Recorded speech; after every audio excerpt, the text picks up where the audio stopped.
maintenant que tu es plutôt dans le coaching des coachs, il faut leur dire, donner du feedback en fait aux gens parce que la plupart des gens, ils en ont besoin et qu'ils vous le disent ou qu'ils vous le disent pas, c'est ça qui fait grandir vos athlètes, je pense, pour que, en fait, votre but au final, c'est que vos athlètes, ils aient plus besoin de vous.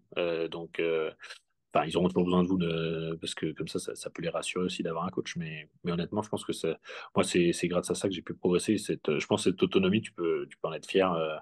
Tu peux en être fier parce que je pense que tout seul, enfin, sans toi, je pense que j'y serais pas arrivé. Donc voilà. Géraud, comment tu vas? Très bien, très bien. Et toi? Ça va bien, je te remercie. C'est un plaisir de te recevoir sur ce petit épisode de la Upside Strength Experience. L'idée, c'était de revenir sur notre parcours, notre collaboration au fil des années en termes de coaching, de préparation physique. Avant ça, je vais te donner un petit instant pour te présenter, qu'on ait un petit peu le contexte. Qui es-tu et que fais-tu, Géraud? Ok. Bah écoute, moi je m'appelle Géraud, je suis un ex-client, on va dire, de Upside Strength. Et on s'est connus via le rugby au départ. Et puis après, on a collaboré ensemble sur le rugby, puis sur la prépa physique en règle générale. Voilà. Et ce que je fais dans la vie, je travaille, comme tu peux l'avoir, sur des chantiers au vu de ma tenue. Non, je travaille dans un cabinet de recrutement sur Lausanne. Voilà. Ok, super. Donc ouais, on va parler prépa, on va parler rugby. Comme tu l'as dit, on s'est rencontrés, on s'est connus via le club de rugby à Nyon, là où j'ai joué à l'époque, et ensuite on a bossé ensemble. Toi en matière de sportif, de rugbyman, de capitaine de l'équipe première aussi, surtout sur les premières années, et moi en qualité de préparateur physique. Donc je suis arrivé dans l'équipe. Est-ce que tu étais déjà capitaine ou c'était en train de se faire que tu passes capitaine? Je me rappelle plus. Je sais plus quand est-ce que tu es arrivé, mais je crois que oui, j'étais déjà, vu que la première saison, j'étais capitaine, c'est 2017. Donc je crois que tu es arrivé la saison d'après ou deux après. Donc oui, oui, je l'étais déjà, mais pas depuis longtemps, mais je l'étais déjà. Donc du coup, c'était intéressant de te voir nous rejoindre. En tout cas, ça a rapporté quelque chose dont on avait besoin, parce qu'on avait des très bons coachs d'un point de vue rugby, mais qui n'avaient pas forcément cette expertise prépa physique. Donc du coup, c'est vrai que c'était assez bien accueilli par moi, évidemment, et puis par d'autres aussi. Je serais intéressé d'avoir ton retour là-dessus parce que, alors, je sais que ça fait un petit moment, ça fait quelques années maintenant, mais c'est toujours intéressant d'avoir le retour des joueurs et notamment toi en qualité de capitaine sur la manière dont la prépa a évolué. Quels sont les points qui ont changé le plus entre avant et ensuite quand je suis intervenu sur la prépa? Quelles sont les choses qui ont changé de ton point de vue? Bah, en fait, c'est un peu comme quand on a commencé à collaborer ensemble, juste d'un point de vue privé. C'est-à-dire que bah, pour moi, une bonne séance de prépa, si tu n'étais pas éclaté à la fin, c'est que tu n'avais pas bien travaillé. Et on va dire qu'on avait des coachs qui avaient aussi un peu ce modèle-là, donc un peu à l'ancienne, et aussi probablement dû au fait que comme on fait un sport amateur et que on avait 2 entraînements par semaine, voilà, c'est difficile. On faisait beaucoup, des gros volumes sur peu de sessions, parce que c'était le seul moment où vous avez un contrôle sur ce qu'on faisait. Pour ceux qui faisait rien en dehors, ce qui est à peu près 70% voire 80% de l'équipe. Donc, ça a évolué dans les mentalités. Là, depuis cette année, on a de nouveau un nouveau prépa physique, un autre prépa physique qui, lui, est en plus de ça coach de rugby. Et donc, du coup, c'est bien parce que, alors, c'est pas facile, mais c'est de la prépa aussi progressive, et surtout, on intègre des éléments de rugby, de lutte, de plaquage, de contact, etc. Mais sans que ça soit à 200%, parce que en ce moment, on s'entraîne en salle. Mhm. Donc effectivement, ça a un peu fait évoluer les mentalités. C'est sûr qu'au départ, c'était différent parce que, on va dire, ta méthode, ça marche pour les gens qui le font et qui le font qui le font à fond parce que on va dire que sur ta méthode, c'était si tu veux tricher, tu peux facilement le faire en fait. Et donc Mhm. alors que les séances qu'on avait avant, c'est tu peux pas t'échapper parce que dans tous les cas, tout le monde doit ramasser. Et si tu sortais en forme, c'est qu'il y a un souci. Alors que dans tes séances qui travaillent plus sur de la posture, sur de la technique, sur du cardio aussi, et ben si tu es un petit malin, tu arrivé à gruger le système, on va dire. Ouais, exactement. Donc une approche un petit peu différente. Ensuite, on a commencé à travailler un petit peu plus étroitement, toi et moi. Tu voulais de la prépa physique en dehors de ces séances rugby, quelque chose d'un petit peu plus ciblé sur tes besoins. Est-ce que à l'époque, tu avais déjà comme objectif de rejoindre l'équipe première suisse, l'équipe nationale? C'était oui. Ça a toujours dès que j'ai entre guillemets j'étais éligible, on va dire, ça a toujours été un objectif. Après, au fur et à mesure de l'évolution de l'équipe suisse et de leur façon de sélectionner, ça en est devenu un de plus en plus important parce que je voyais qu'ils s'ouvraient de plus en plus sur les joueurs basés en Suisse. Parce qu'avant, il y avait comme beaucoup de joueurs basés en France et qui jouaient dans des divisions à un niveau soit pro, soit semi-pro. Donc, du coup, ben, on va dire qu'on n'était pas forcément invité. Et oui, donc oui, après, c'est devenu un moteur, ou en tout cas, au départ sur la partie Suissa, et puis après pour potentiellement avoir la chance d'être invité sur la partie équipe première. Ouais. Je me rappelle de la conversation qu'on a eue sur notre premier entretien avant de commencer le coaching et une des choses que tu m'avais dit, alors comme on l'a dit hein, dans le contexte, tu étais capitaine de l'équipe, tu passais beaucoup de temps avec les joueurs dans le club et en dehors du club aussi. Et un des non-negotiables, on va dire, c'était que tu voulais progresser, tu voulais des séances structurées, mais en tout cas à ce moment-là, tu voulais absolument pas toucher à tout ce qui était nutrition et on va dire boissons alcoolisées le week-end avec l'équipe et les potes, ce qui était, à mon avis, tout à fait légitime au départ. Tu te souviens ce que je t'ai dit à ce moment-là? Non, mais non. J'ai plus en tête, mais non, j'ai plus en tête. Je me souviens t'avoir dit, écoute, moi, ça me va très bien, on peut commencer comme ça, on va faire tout ce qu'on peut côté entraînement, mais il y Ah a oui. un jour où on arrivera à un seuil, on arrivera à un moment où juste entraîner plus et plus dur, ce ne sera pas suffisant et il y aura certainement des choses à faire côté lifestyle à ce moment-là. Donc on a delay un petit peu, on a repoussé dans le temps cette échéance et je me rappelle de tête, on a réussi à quand même faire une année et demie de boulot de qualité avec une progression continue avant de devoir toucher à tous ces paramètres-là. Est-ce que le fait d'avoir, entre guillemets, laissé ça de côté au départ, ça t'a aidé à peut-être développer plus de régularité avec les entraînements ou avoir plus de buy-in dans le process sans avoir à toucher le reste? Bah, en fait, pour moi, pour que je fasse quelque chose et que je le fasse à fond, faut pas que ça soit quelque chose qui soit contraignant. Alors, pas, c'est pas le bon terme, mais entre guillemets, faut que ça soit quelque chose que j'ai envie de faire. Mhm. Si dans ma tête, j'ai pas décidé que j'ai envie de le faire, bah, je peux le faire, mais ça tiendra jamais parce que j'aurai pas cette discipline, je me forcerai pas à le faire. Je donne toujours cet exemple-là sur la discipline et ce genre de choses. C'est quand bah, avant, je fumais. Et, euh, et ma femme, elle m'a toujours dit, ouais, mais pourquoi tu fumes? Pourquoi tu fumes? Et je lui ai dit, j'ai pas de vraie motivation à arrêter. Et je lui avais toujours dit, le jour où tu es enceinte, c'est fini. Elle m'a annoncé qu'elle était enceinte. Le lendemain, j'ai lâché et j'ai plus touché une clope. Et ça, c'était il y a 5 ans, ou il y a 4 ans, ouais, 4 ans, etc. Parce que, en fait, j'avais pas d'incentive pour le faire et j'avais pas envie. J'avais pas envie de le faire. Et comme je te l'ai dit à toi, je te l'ai dit, bah, moi, je suis prêt à me faire 12 séances par jour s'il faut, et c'est pas un problème. Par contre, faut pas me dire que je dois arrêter de boire, que je dois faire ci, que je dois faire ça. Et après, bah, j'y suis venu tout seul, comme sur d'autres sujets auxquels je pense. Typiquement, tu connaissais ma passion pour la course et pour la zone 2. Au départ, pour moi, c'était la course longue et tranquille pendant des longs. Il n'y avait rien de plus,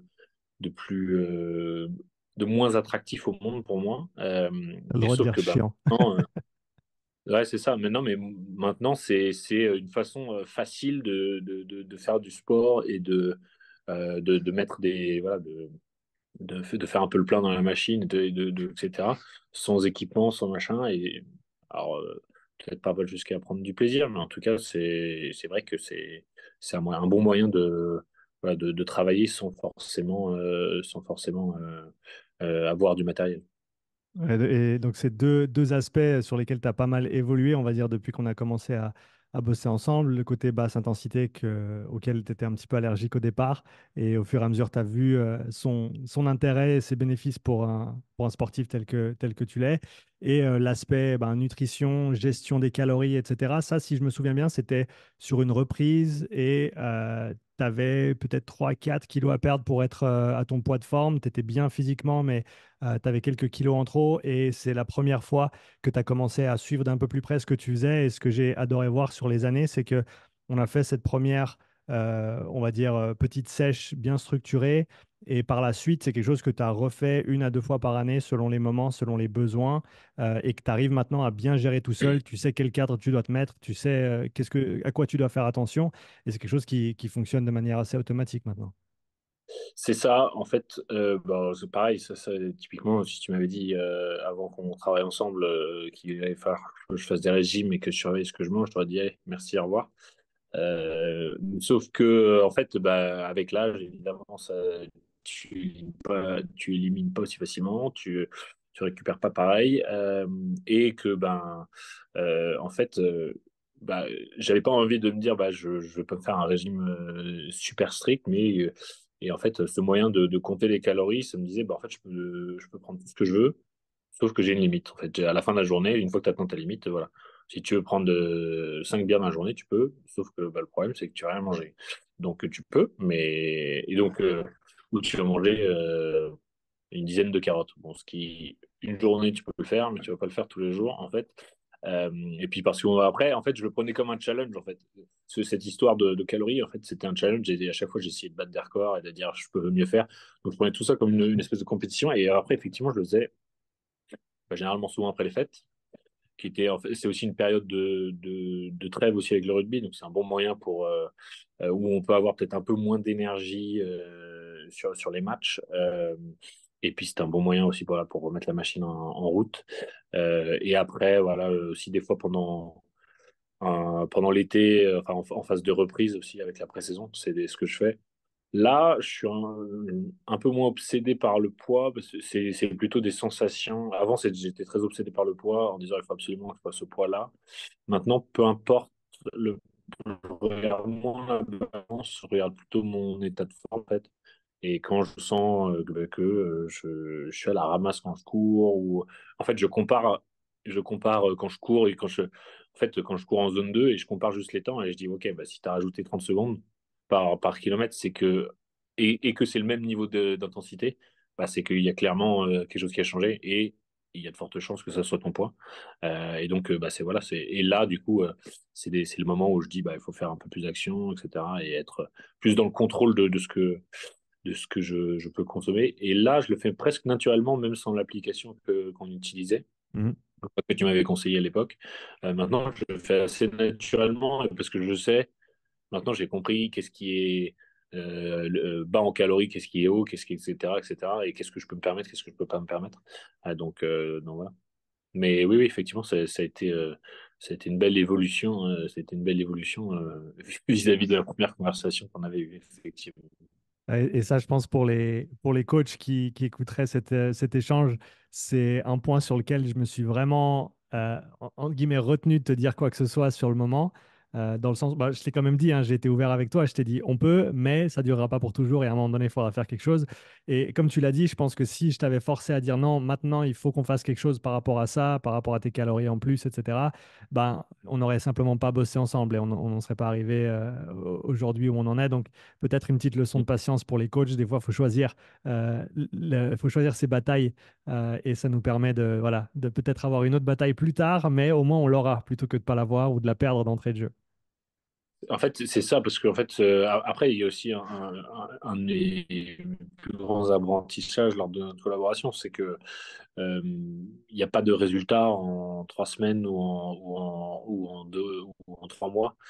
C'est plutôt sur du plus long terme qu'on voit les résultats. Et ça, c'est aussi un peu frustrant pour moi au départ, parce que je me dis, bon, ça y est, je vais faire 3 mois de preparation, donc c'est bon, dans 3 mois, je vais être en forme comme un semi-pro et, euh, et je vais être une machine de guerre. Alors qu'en fait, j'ai compris que c'est pas possible en fait de passer une transition. Enfin, tu peux pas passer de 0 à 100 entre guillemets en 3 mois. Et c'est plus bénéfique de le faire sur du moyen terme, enfin sur du long terme même.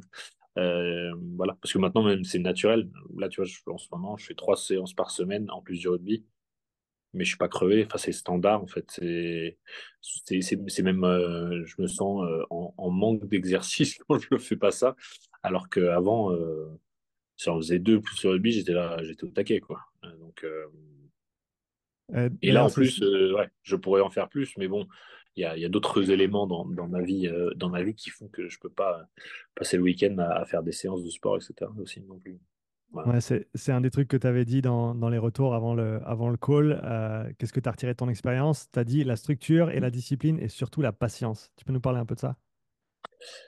Ouais, bon, bah ça, on va dire que bah, la structure, moi, j'ai toujours, dans tout ce que je fais, j'ai besoin de structure pour me projeter et surtout pour voir sur le long terme, parce que souvent, c'était des blocs de 4 à 6 semaines qu'on faisait. Après, on réévaluait. Après, on a évolué sur comment on le faisait, etc. Au départ, c'était super détaillé avec des vidéos sur tous les exercices. Après, ça a évolué. Et puis, jusqu'à être quasiment sur, bah, il faut faire un exercice qui va faire un push, un qui fait un hinge, un qui fait un pull, etc. Et donc, après, j'avais plus de liberté. Donc, ça, c'est cette structure. Mais en fait, c'est très important pour moi, la structure, parce que je mets souvent beaucoup de temps à structurer ce que je veux mettre en place. Moi, si on me donne un setup, un outil pour le faire, c'est super pratique et ça me facilite les choses. Après la discipline, bon, la discipline, c'était aussi le fait de travailler avec quelqu'un et donc du coup de payer un service et de travailler avec un professionnel de ce domaine.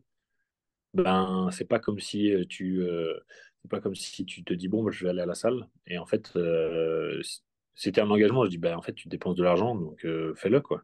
Et après, c'était un engagement aussi par rapport à moi-même en me disant bah donne-toi tous tes moyens, au moins sur la partie physique, et fais confiance à un professionnel de ce domaine-là qui va t'emmener là où tu veux. Euh, et puis après, la patience, c'était oui, effectivement, c'est euh, c'est d'arriver à voir les résultats du travail. Et en fait, j'avais beaucoup de frustration parce que je me dis, ouais, mais bon, là, ça fait 2 mois, il n'y a rien qui a changé, je ne vois pas beaucoup d'évolution, etc. Et en fait, souvent, je voyais les évolutions au bout de 6 mois, d'un an, et en fait, c'était assez graduellement. Donc, ça a apporté ses fruits comme ça, en fait. Une autre chose que tu as mentionné, c'est le fait d'avoir appris à mieux gérer tes efforts. Exactement, bah, on en parlait tout à l'heure, et là, notamment sur la prépa physique qu'on pouvait avoir auparavant, c'est que bah, avant, je faisais une séance de sport et si je sortais pas éclaté en zone rouge, mort, j'avais l'impression que j'avais pas bossé ou pas bien bossé ou que j'avais pris ça à la légère. Euh, et donc, euh, et donc en fait, bah alors il y a des séances oui où tu te mets dans le rouge, il y a pas de souci, mais il faut aussi prendre en compte les séances zone 2 que moi je faisais jamais avant, mais qui sont des investissements à long terme, on va dire c'est des investissements avec des taux à 1 ou 2%, bah, tu vois, effectivement, c'est sûr que sur 3 mois, tu vois pas vraiment le rendement, mais sur 1 ou 2 ans, bah, c'est toujours là et ça apportera toujours. Donc non, ça c'est vrai et ça m'a aussi appris à gérer la frustration sur d'autres sujets sportifs, parce qu'en fait, au départ, tu progresses super vite, notamment enfin surtout hein, dans la prépa physique. Et puis à un moment, t'arrives à un seuil, et puis après, ça se fait plutôt par étapes et par paliers. Et comme j'avais eu cette progression rapide, déjà avant de te rencontrer, j'étais là, ouais, mais bon, là, c'est bien, mais je vois pas des progrès. Je vois pas des 20% de progression à chaque fois, à chaque séance, en fait. Ce qui évidemment n'est plus possible quand tu as déjà atteint des niveaux assez importants. Donc c'était ça. Et donc après, j'ai compris aussi que j'étais déjà à un niveau qui faisait que je pouvais pas non plus faire une croissance à 2 chiffres tous les mois. Tu l'as mentionné avant, la manière dont notre collaboration a évolué au cours du temps. Au début, c'était très structuré, des séances planifiées à la rep près presque avec, comme tu as dit, les vidéos, les répétitions, les séries, jusqu'à ben, la fin de collaboration il y a quelques mois de ça, où on se posait une fois tous les 3 4 6 mois et on faisait un plan pour les mois à venir. Et je te disais, voilà, sur cette phase, il faut que tu mettes plus ça en avant. Sur cette autre phase, maintenant, il faut que tu bascules et que tu mettes plus l'accent sur peut-être l'intensité ou la force, etc. Comment est-ce que tu as vécu cette évolution au cours du temps et comment tu t'es senti une fois que tu avais justement assez de bouteilles, on va dire, pour commencer à structurer tes propres séances ou en tout cas y mettre vraiment ta patte et commencer à être, si on veut bien, actionnaire de tes entraînements, au-delà de juste les faire, mais aussi y réfléchir et penser à comment les structurer. Euh, alors, en tout cas, c'était très bien au début, notamment parce qu'il y avait plein d'exercices nouveaux, il y avait plein de choses où, en fait, j'ai jamais, j'ai appris avec des gens, avec des potes, mais jamais avec des pros, en fait, ou en tout cas avec des spécialistes de ce métier-là. Donc, j'avais aucune idée de si ce que je faisais c'était bien ou c'était pas bien, en fait, notamment sur la technique. Et donc, ça, c'est important d'avoir du feedback. Enfin, moi, je fonctionne beaucoup avec le feedback. C'est très important pour moi d'avoir du feedback, notamment quand je fais les choses pas bien. Le feedback où je le fais bien, bon, généralement, c'est pas très utile parce que je le sais, mais notamment sur les choses que je faisais pas bien.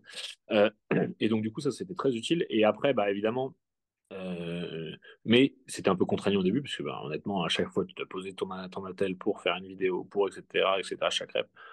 On a des, les séances qui duraient 1 heure et demie, parce que et après, c'était voilà, de 25 vidéos à envoyer à Sean.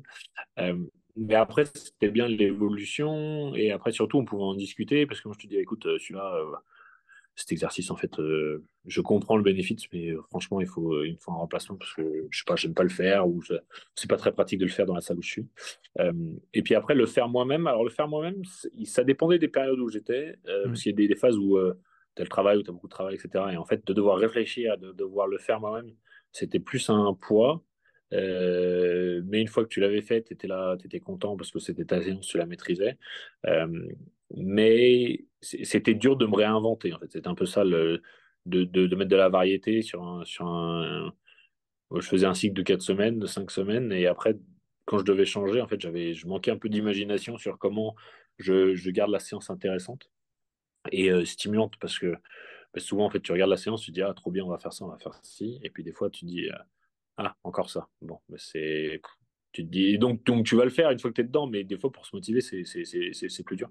Donc, c'est peut-être ça sur la fin où en fait, ben, j'avais peut-être besoin de voir aussi autre chose et une autre façon, ou des autres exercices, ou une autre théorie. Mais en tout cas, c'était intéressant la progression parce que ça t'amène vers l'autonomie, en fait. Et là, tu vois, il y a des choses qui sont naturellement pendant le break à Noël, quand j'allais courir, ben voilà, je faisais une séance de fractionné, je faisais après une séance de zone 2, etc. Mais en fait, c'était facile. En fait, j'avais pas je le faisais un peu, bon, bah, aujourd'hui, ok, je fais ça, ok, donc ça va me prendre tant de temps, je vais faire à peu près tant de kilomètres, et puis pour être en zone 2, il faudrait que je fasse ce temps-là, sur cette distance-là, parce que je maîtrisais un peu les chiffres et j'avais un peu de data, on va dire, en tête et en mémoire. Donc, du coup, c'est facile. Enfin, plus Ouais, facile. comme on l'a brièvement mentionné au début, tu as transitionné sur un autre programme maintenant, un programme en ligne qui te donne un peu plus de flexibilité dans le sens où tu peux choisir une routine qui te convient et ensuite suivre les différents exercices. Donc, ne pas devoir faire ce travail comme tu l'as dit, je te l'accorde, hein, qui peut ne pas être facile quand il faut se réinventer, quand il faut réimaginer comment on peut changer les choses, faire différemment. Mais je pense que c'est très, très intéressant aussi pour tout un chacun de justement se confronter à différents coachs et se confronter à différentes méthodologies parce que toi, en tant que sportif, ça va invariablement te faire avancer. Tu auras vu différentes perspectives, différentes manières d'organiser le travail et au final développer tes compétences toi hein, aussi en tant que sportif et savoir qu'est-ce qui te convient, qu'est-ce qui fonctionne bien pour toi. Qu'est-ce que tu penses de cet aspect-là aujourd'hui en tant que sportif?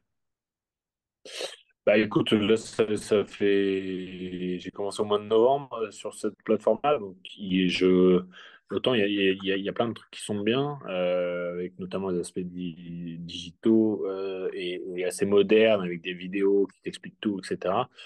La différence, c'est que comme c'est une plateforme digitale, du coup, tu perds le contact humain. Alors oui, il y a des contacts humains, Mm. mais c'est via un support qui est peut-être pas aussi immédiat que tu peux l'avoir quand c'est avec un coach. Tu l'envoies en WhatsApp, tu as une réponse dans l'heure.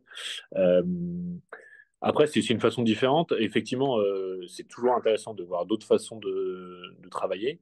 Euh, voilà, après, je pense que aujourd'hui, je suis une phase où je sais ce dont j'ai besoin pour continuer à avancer. Maintenant, et j'ai, entre guillemets, tous les éléments à ma disposition pour faire ce dont j'ai besoin. Maintenant, c'est juste, si je veux passer au next step, bon, c'est peut-être, si je veux passer à un next step ou en faire plus, ça va être une question de volume et d'organisation et de logistique personnelle parce que je sais comment remplir mes créneaux d'activité maintenant. C'est juste que voilà, maintenant je dois prioriser et je dois choisir en fait ce que je dois prioriser parce que je peux pas tout faire et donc du coup il faut juste choisir. Ouais. Mais qui, on va dire, j'ai une période où je